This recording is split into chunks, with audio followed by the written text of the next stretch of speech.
हमें जो है वो एक अलजेब्राइक एक्सप्रेशन को सिंप्लीफाई करना है और इसके लिए हम कोशेंट रूल ऑफ इंडिसेस को यूज़ करेंगे, जो कि होता है x raise to the power m divided by x raise to the power n is equal to x raise to the power m minus n। तो इस रूल को हम यूज़ करेंगे यहाँ पे।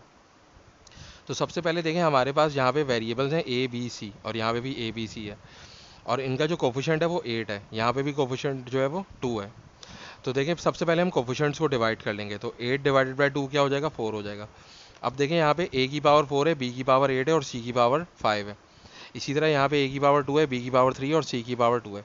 तो हम ये वाला रूल अगर लगाएं, तो अगर दोनों वेरिएबल सेम होते हैं और डिवीजन हो रही होती है तो पावर जो है वो सब्ट्रैक्ट हो जाती है। तो देखें, यहाँ पे a की पावर 4 है और a की पावर 2 है, ये दोनों वेरिएबल सेम है, तो इनकी पावर्स क्या होंगी, सब्ट्रैक्ट हो जाएंगी। तो a की पावर क्या हो जाएगी, 4 माइनस 2।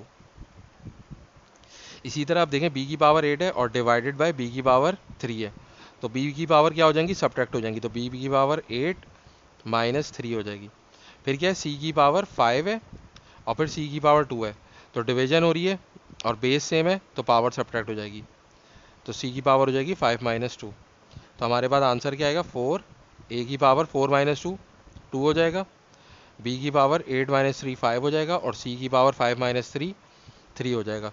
तो हमारे पास आंसर क्या आएगा, 4a square B to the power 5 c cube. तो ये हमारा रिक्वायर्ड आंसर है। अब एक और एग्जाम्पल हम देख लेते हैं। हमारे पास है 27 a to the power 6 b to the power 7 c to the power 2 divided by 9 a to the power 3 b to the power 4। तो सबसे पहले क्या होगा हमारे पास, तो 27 और 9 को हम डिवाइड कर देंगे। तो 9 को जब डिवाइड करेंगे और 27 को डिवाइड करेंगे 9 से, तो हमारे पास 3 आ जाएगा। अब देखें, यहाँ पे बेस क्या है, a, यहाँ पर भी a है और इनकी पावर जो है वो सब्ट्रैक्ट हो जाएगी क्योंकि डिवीजन हो रही है। तो a की पावर क्या है, 6 और यहाँ पे a की पावर 3 है, तो पावर हो जाएगी 6 माइनस 3। इसी तरह b की पावर 7 है और यहाँ पे b की पावर 4 है, तो ये हो जाएगा 7 माइनस 4। और c की पावर 2 है और यहाँ c हमारे पास नहीं लिखा हुआ है, तो मतलब हम c स्क्वायर को वैसे ही रहने देंगे। तो ये क्या हो जाएगा, 3, a की पावर 6 माइनस 3 3 हो जाएगी और b की पावर 7 माइनस 4 भी 3 हो जाएगी और ये c का स्क्वायर वैसे ही आ जाएगा। तो हमारे पास आंसर आ रहा है 3a cube b cube c square.